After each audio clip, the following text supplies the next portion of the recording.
নমস্কার বন্ধুরা, সুজাতা কিচেনে সকলকে স্বাগত। আজকে চলে এসেছি একটা সিম্পল রেসিপি নিয়ে, মাছের মাথা দিয়ে মুগ ডাল।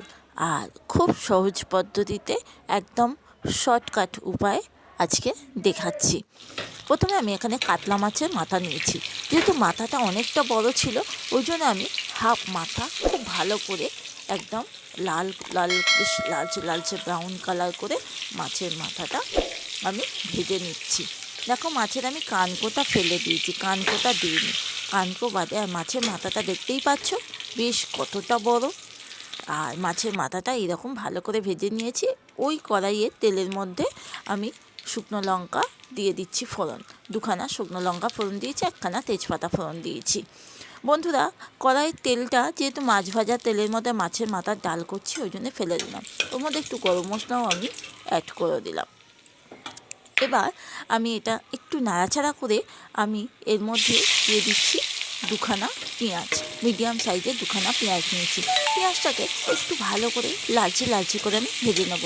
আর ডালটা বন্ধুরা, আমি আগে থাকতেই মুগ ডাল একটু ভেজে সিদ্ধ করে রেখে দিয়েছিলাম, 200 গ্রাম ডাল। আর আমি জিরাটা স্কিপ করে গেছিলাম, ওই জন্য পরে আমি জিরাটা দিয়ে দিলাম। দেখো, জিরেটা দিয়ে একটু আবার পেঁয়াজের সঙ্গে বেশ পেঁয়াজটা সুন্দর লালচে লালচে হয়ে গেছে। দেখো, ভাজতে ভাজতে আর সমস্ত মশলা থেকে একটা স্মেল বেরোচ্ছিল। তখনই আমি পেঁয়াজ আদা রসুন বাটা দিয়ে দিলাম। পেঁয়াজ আদা রসুন বাটাটা দিয়ে ভালো করে আমি মশলাটাকে কষিয়ে নেব। এবার আমি পরিমাণ মতো লবণ দিয়ে দিচ্ছি, আর তার সঙ্গে আমি দিয়ে দেবো পরিমাণ মতো হলুদ। হলুদটা আমি 1 চামচের মতো ব্যবহার করেছি। আর ডালেতে খুব একটা বেশি হলুদ লাগে না। এবার দিয়ে দিচ্ছি আমি পরিমাণ মতো একটু চিনি দিচ্ছি। যেহেতু মাছের মাথা ডাল তো একটু সামান্য মিষ্টি মিষ্টি ভাব থাকলে ভালো লাগে, কিন্তু খুব বেশি চিনি না, অল্প পরিমাণ চিনি দিয়েছি, 1/2 চামচের মতো চিনি দিয়েছি। দিয়ে সমস্ত উপকরণগুলোকে আর একটু ভালো করে আমি কষিয়ে নিচ্ছি। দেখি কত সুন্দরভাবে কষাতে কষাতে গা থেকে তেল ছেড়ে গেছে। এবার সুন্দর করে কষানো যখন হয়ে যাবে, তখন আমি একটা ছোট টমেটো দিয়েছি, বেশি বড় না। ডালেতে টমেটো দিতেও পারো, আবার নাও দিতে পারো, এটা তুমি অপশনাল থাকবে। কিন্তু টমেটোটা দিলে কি হয়, আমি টমেটোটা দিই মাছের মাথা ডাল করলে টেস্টটা খুব সুন্দর হয়। ওই জন্য টমেটোটা দিয়ে আর একটু কষিয়ে নিচ্ছি, যতক্ষণ টমেটোটা নরম না হচ্ছে। তারপর দেখো, টমেটোটা দিয়ে কষিয়ে পর কষানো যখন হয়ে গেছে, তখন মাছের মুড়োটা দিয়ে দিচ্ছি। আপনাদের বলে রাখি বন্ধুরা, যখন মাছের মাথা দিয়ে ডালটা করবে, অবশ্যই মাছের মুড়োটা ডালটা কতটা কোয়ান্টিটি দিচ্ছ সেই পরিমাণ মাছের মুড়োটা দেবে। আবার খুব বেশি মাছের মুড়ো হয়ে গেলে কিন্তু বেশি মাছের মুড়ো কাঁটা থাকে, ওই জন্য এবার আমি দেখো হাফ মাথা দিয়ে ভালো করে কষিয়ে নিয়েছি। আর বললাম হাফ মাথা দিয়েছি, তার সঙ্গে 200 ডাল দিয়েছি।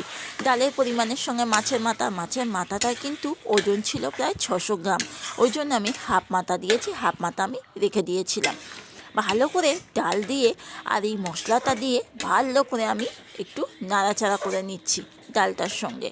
তারপরে কিন্তু অল্প একটু উষ্ণ গরম জল দেবো, ঠান্ডা জল না, যেহেতু শীতকাল তো একটু উষ্ণ গরম জল দিলে কিন্তু ভালো হয়। উষ্ণ গরম জলে, আর ডালটা না একটু মোটা থাকবে।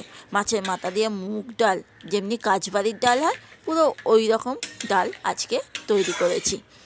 আর খেতে এত সুস্বাদু হয়েছিল যে বাড়িতে এই প্রসেসে যদি রান্না করেন, খেতে কিন্তু ডালের সঙ্গে আর অন্য কিছু লাগবে না। যদি একটু ভাজি করে নেন কোনো কিছু, তাহলে ডালের সঙ্গে ভাজা, ব্যাস আর কিছু লাগবে না।